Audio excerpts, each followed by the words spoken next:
Hi everyone, this is Joanna from Input Studio. Welcome to another video. So in today's video, I want to answer some of our subscribers' questions. There's been quite a few comments on whether I use a template, whether I don't use a template, and if so, what is my template? And also a lot of questions on what theme do I use. And so I want to talk a bit about that, kind of the visuals of starting a session and how that's important for us to have a good workflow when we're mixing a song. So without further ado, let's get to the video. So I've got a Reaper session here again, and I want to show you first some of the themes that I have. So again, this is just themes that I have downloaded from the internet. Literally, you can just Google and type the best Reaper themes for 2023. And then you're just going to have the most updated lists, and they usually are good. The websites are picking up what's trending. I used to use this Pro Tools Clone version 1 template, which looks like this. Really nice in terms of like colors and the little different slots for you to have your plugins. That really resembles Pro Tools, so that's why it's really cool. But there's others. At the moment, I'm using these Rado Sand Oxo, which is really cool as well. Really simple, not much to it, but I think it's a bit more chilled than the other one. There's this very famous one, which is the Imperial. Really resembles a mixing console. Look at the faders, pretty cool. I don't really like using that one in my computer because my screen is not that big and the resolution is not that big, so I can see everything in detail. You can see some of these things are actually cut, but it's really nice to see the faders and the volume, the meters, I mean, when the music is playing is really cool. Let's get back to the one we're using. You can just take a screenshot of the ones I have here and just give it a try. I think it's more of what vibe you're in at the moment. There's moments where I want to use the kind of Pro Tools one. It depends on the song. Right now I'm really vibing with this one right here. It's pretty simple, pretty chilled. And I feel like this is an important part of mixing as well. Is I'm a very visual person, and I know we're mixing audio, and sometimes I have to close my eyes to really observe or in the way of listening to what I'm hearing. But working with my eyes is also very important. If I had like, let's say this one right here, which is Audacity, for me, things would get a bit trickier because it's a bit overwhelming. It's too much white happening. It's a cool one. It really resembles Audacity, but not really for day-to-day mixing, at least not for me. So just a quick tip right there on finding the right theme for you. Just you don't have to do a lot of digging actually, because there's literally lots of templates in the Reaper stash. You just download as much as you can. They're very light files, and then just drag them literally to your session and then just see what works for you, really. When it comes to my template, I usually start with this. This is my actual template. I'm just kidding. But in the track view, that's what I literally see. Is just the mix bus and the mix bus master track. But then when I engage the track manager, which in my computer is Command-Shift-M, and if you guys don't have that already, just go to Actions, which is the what have I done? Which is the question mark, and then you can look for track manager. And then you can literally assign a command for that, which I have added, Command-Shift-M. And in the beginning of the session, I only have these two tracks. And the other tracks, they are hidden. Because as you can see here, you can have the tracks showing in the master, in the mixer window, sorry. If I engage my mixer, you can see all of these tracks here, but you can't see them here. So this is tracks showing in the mixer, and this is tracks showing in the track window. As you see, I'm engaging them and they are suddenly showing up. So when I start a session, I don't want to have all of this showing up, because the first thing that I do is that I actually go to the files and I drag all of the tracks to my window, and so I don't want to have a lot of confusion by having all of those tracks already, and then it's just a bit of a mess for me. So I'm going to select all the tracks, drag them all the way up here. For example, we are not in line with the grid. No, we are. And so let's say, I'm not really sure this is the start. It looks like it is. So I'm just going to create a marker to say start. And then I'll just go around and look where the chorus is and add a little marker to say verse, chorus, and all of that. That's the first thing that I would do is listen, and then obviously kind of add the trackers. And so these are my tracks. I'm going to select them all. I'm going to color them all in a neutral color. Usually gray works fine for me, and I'll show you why in a minute. And so this is the moment where I bring in my hidden tracks to organize my session. So the first thing, as you can see, I have the mix buzz master and the mix buzz. Actually, I'm going to change the order right here. And my tracks or my track groups feed into my mix buzz master. And then the mix buzz master feeds into the mix buzz. So this mix buzz master works literally just as a trim plugin. That's all it is, really. If I'm hitting this too hot and if I'm clipping, I'm going to bring it down right here so it doesn't hit the compressor and the saturation and all the plugins in the mix buzz chain too hot. Or if it's too weak, I'll just bring it up a little. So I'm just going to play with this, and you could alternatively, if it works for you, add a trim plugin right here in the beginning of your plugin chain in the mix buzz, and you can adjust it like that. It's exactly the same thing. I just think that this is just quicker to do in terms of workflow. So I prefer this way. And so how it works is that my tracks and my groups are going to feed into the mix buzz master. So the other thing I have is my VCAs. I will leave the VCAs in for a minute. I'm actually going to hide them. We can talk about that for a second. VCAs is usually the last thing that I set up, and the purpose of the VCAs is not to be feeding sound anywhere, but it's just to be controlling what I mute. When I mute, for example, the drums VCA, I'm going to mute all the drums together. If I bring all the drums up in the VCA, it means I'm going to bring all the drums up. So the VCA is just for export reasons, because soloing the drums means I can just export the drums at the end if needed. Or if I can just mute the lead vocal, it means I have an instrumental track. So the VCAs are useful for that purpose, and for bringing up and down groups of tracks all together without messing up automation and all of that stuff from the individual tracks.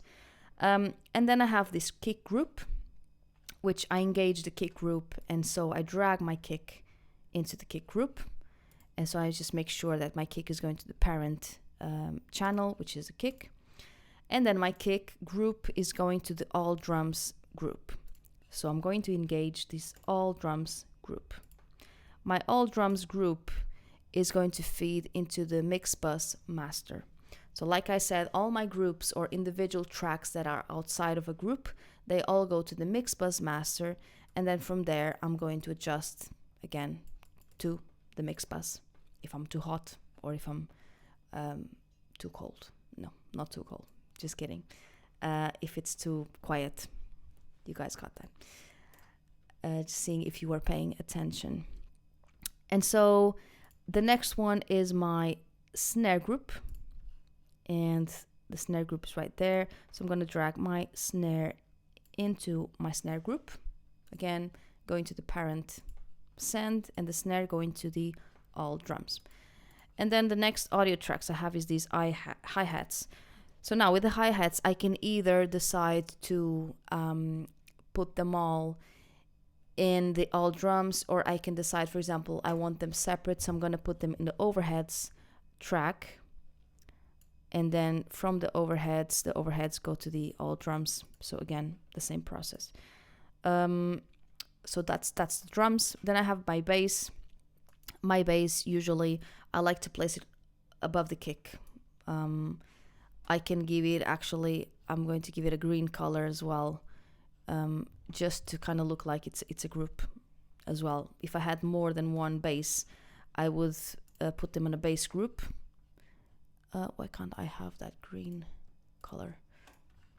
Oh, there we go. If I had more, I'm confused.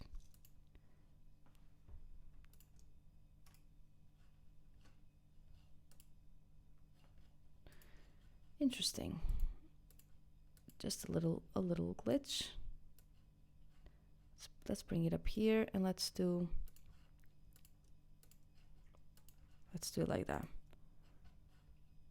Let's just bring that over here.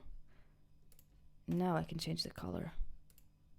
Just one of those Reaper things. So yeah, I bring my bass above the kick. I just like to work out that connection, and if I have them together, I know I'll remember myself to listen carefully to the bass kick connection. I noticed that, again, I work a lot visually as well. I noticed that if I place the bass further down, and if I scroll down on my tracks and I'm not seeing the kick anymore, and now the bass is here, I'm going to tend to forget more about that kick-bass connection. Whereas if they're together, I know I'm going to have to work with these two. It's just a visual reminder. It's just a shortcut that works for me.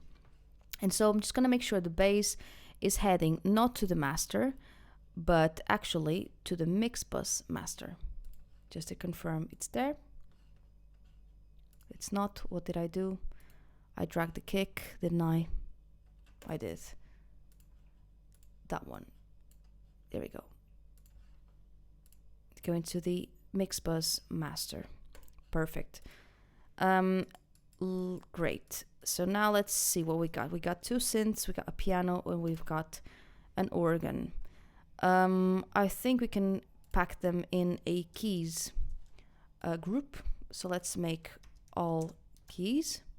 And again, if within the keys group, I want to make a synth group and then a piano group, I can do individual little groups inside the other groups. It's absolutely not a problem. This is just for routing and for processing the keys together and the bass together and the elements you think kind of work together. The all keys group, let's make sure that one goes again to the mix bus master. Cool, let's move on. And now I've got a vocal. I have got what looks like a double. And I have got what looks like background vocals, more background vocals, and an effect vocal. Let's make this, so this is the main vocal, I believe. I would have to listen. Actually, let's have a listen. Yeah.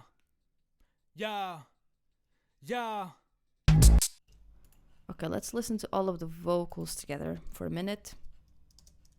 Yeah. I ain't faking, homie, this is me. Back down, begging you, please leave me be. Keep back down, y'all don't really wanna fuck with me. Nah. Back down, get too close, homie, you will see. Back down, I ain't faking, homie, this is me. This is me. Leave me back down. Back down, I just want a little air to breathe. On the run, searching for the key. I just wanna. Okay, we've got, I would have to be analyzing these tracks to determine what is the mains. I think these ones are kind of leading, but kind of spread to the sides for the moment. I think this is a double. This looks like another double. He also named them DT1, DT2. But because the purpose of this is not to be analyzing the tracks. So let's make it. Let's say, for example, that these three are our main vocals. So now let's engage the lead vocal group. And I've got already a lead vox. Where's that? Here it is, lead vocal group in lead vox. I have got already a lead vox channel, which I could just paste. I could just paste the vocal into there like that, but no really. This is already routed to the lead vocal group, but there's no really need for us to do that. So I can just drag that one into the lead vocal group.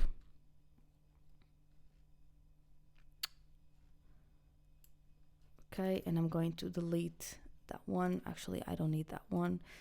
And then I have got these. Let's say these are the background vocals, the BGVs. So now let's put the BGVs in here. Again, I may be listening and I may be thinking, actually, this is not, this is really not a BGV. This is more like a lead vocal. I just move it up. This is not a problem. Let's just make sure that our back vocals are going to the mix bus master, which they are, and our lead vocals are going to the mix bus master again. And now we have got this vocal effect. Let's see what this looks like, what this sounds like.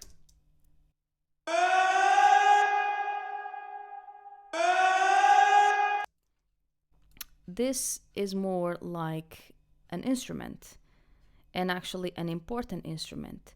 So I'm going to place it after the drums. I'm going to put it right here. I'm going to put it in green as well. Green for me is kind of the cake, and then there's the ingredients inside the cake. So labeling this and putting this as green gives a bit of importance to me. I'm going to be paying attention to this because actually this is a main aspect of the song. And that's pretty much our routing. Now let's just have a quick listen to the song. At the moment I'm going to bring the mix bus master down a little bit because I'm not really sure if these tracks are too hot. We haven't done any sort of gain staging, so I'm just going to bring that down a little bit. Let's hear how that sounds.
Okay, cool. Just did a few moves.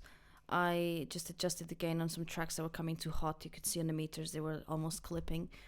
Just averaging for that minus 12 peak and minus 18 average, but that's just some broad strokes. So I'd have to go in detail in each track, but just so I wouldn't murder your ears when listening.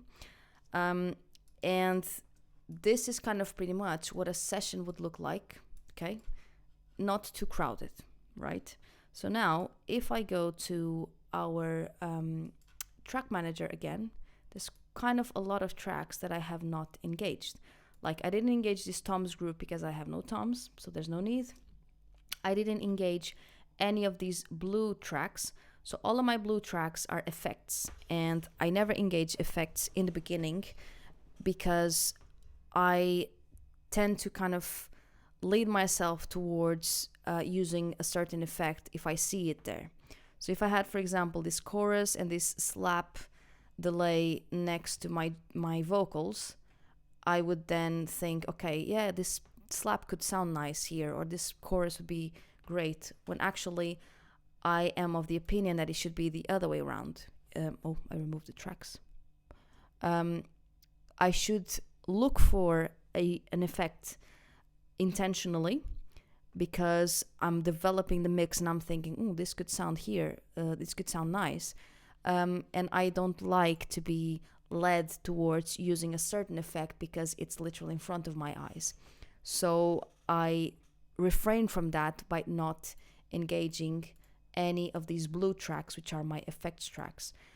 What they literally mean is, these are for the vocals, literally a fattener or a doubler, a chorus, a slap, delay, an echo, a plate, and a chamber. And then I'd have some dirt and some transients back with a transient designer for the drums. And then I'd have a snare parallel bus compressor and a kick parallel compressor. Sorry, not parallel bus compressor. So if I'm missing that the kick is not having a lot of punch, I may engage a parallel compressor and then just send the kick there and then send it to the all drums. And if I miss that in the snare, I can do the same. Or if I want some dirt in the drums, I may just engage this and add, for example, a saturation plugin, or a compressor, like a distressor, for example, for some dirt in the drums. So it may depend. Actually, you guys will also notice that on my, for example, on my parallel bus compressor or parallel compressor, and my snare compressor, for example, I have no plugins. And I did used to have plugins, like I would have, for example, here I would have an 1176 cranked all the way up, all buttons in. Same here, or in the dirt I would have a distressor, and the transients back I used to have an SPL transient designer or a free transient designer from Analog Obsession. But I just decided to remove them because this acts as a reminder for me that I can just add some transients back. But then I look for the plugins myself, because I don't want to have a certain plugin there leading me towards having to use that plugin. And I know it kind of, I don't know if it makes sense for you. It does for me. Like, I think mixing is supposed to be developed and come from my mind rather than be led by what I have in front of me, if that makes sense. So at the moment, I have these tracks showing in the mixer, which I'm going to take. I don't need to see them in the mixer if I'm not using them. So by unticking them here, I'm not going to see them in the mixer anymore. And the last tracks that I may engage or may not are this RX is usually the rough mix, which I should engage and put them at the top. And then this rear bus and the rear bus master that does the same trick, which is gain adjustment to the rear bus, is a technique that is used by Andrew Sheps, which is basically parallel compressing all of the music, not the drums, so that it creates kind of an effect as if you were like hearing the music from the back of your head, and as it kind of like fills the music a little bit. So it's pretty cool. And if I feel like I'm missing some density in the music, I usually engage this rear bus master and the rear bus that then goes to my mix bus master again. And what I would use right here would be perhaps an 1176, just again cranked all the way up, to kind of really smash the hell out of the music, and then just bring that weight in gradually to the song. At the moment, I don't need that. Again, I don't want that in the beginning, so I've disengaged all of those. And in the future, if I want any of these, I just bring my track master back, bring them in, route them, and that's it. But this is what we're going to work with at the moment. Now, the other thing we are missing is, like I said, the VCAs. And the VCAs, I have the VCA for drums, for bass, for keys, guitars, lead vocals, and effects. Now, I don't need the VCA for effects, and I don't need because usually, like if I use an effect on the vocals, I route it to the vocals group. I don't route it to a separate effects group. Effects would be literally things that don't fit in any of the other categories, let's say. And then I don't have guitars, so I'm going to hide the guitars one as well. So then to see the group, we literally do Shift G on the Mac, and I can see that this group drums is enabled, and this track right here is lead for mute solo and is a VCA lead. So what I have to do now, because all of my tracks go to my all drums, I'm going to do Shift G, and now I can see that this all drums is enabled for the drums group, but as a VCA follow. Now, I don't want it to follow automation. I don't want it to follow record arm, this, with pan. I just want it to follow the volume, the mute, and the solo. So that's all. Let's close it. Next one is the bass. Again, mute solo VCA lead. And volume, forgot to put volume over there. Let's just check that. Volume. Because again, if I move volume up or down, I want that to follow. So then I go to my bass, Shift G, and I want to change this to bass. And I want it to follow volume, mute, solo, and VCA follow, right? If you can rename the group, you can assign a new group and then rename it, change the color. So mine already are done on my template, and that's bass, and we're happy with that. Then we go to this Vox effect, and actually let's engage the effects VCA and let's route that there. That's effects. What have I done? Okay, and now I'm going to change this to effects, and we're going to put volume, mute, solo, VCA, follow. Now, same with the keys. Let's go to the keys. And now we're going to do volume, mute, solo, VCA, follow. Let's just double check the keys are doing what we want them to do. Yep, keys here at the top. Close. Lead vocal.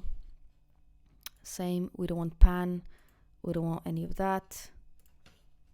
And then let's just go to the lead vox here. Cool. Last but not least, the backing vocals. And that's it. Let's see the BVs. Cool. So now what's going to happen is if I want to just play the drums VCA, it just solos all my drums. If I adjust the volume, because I routed the all drums to that, it's also going to route the kick, the snare, and overheads, right? If I do that to the bass, my bass is going to go down. If I solo my VCA, my bass is going to be soloed. Same with the keys, all keys.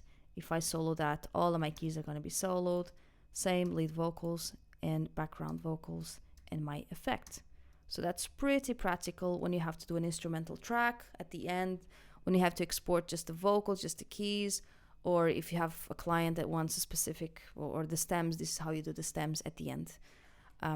So this is pretty much how I work. I don't really touch the VCAs on a beginning stage of the mix. I may adjust something at the end if I'm not happy with the overall balance, and if I've done automation in the individual tracks and I don't want to be messing with the individual tracks. Sorry. So that's kind of how it goes. So this is how I route my session. I just have I used to have this plugin which does not make sense to me anymore. I'm going to delete it. This is an NLS channel that I got for free, by the way, on a promotion by Waves.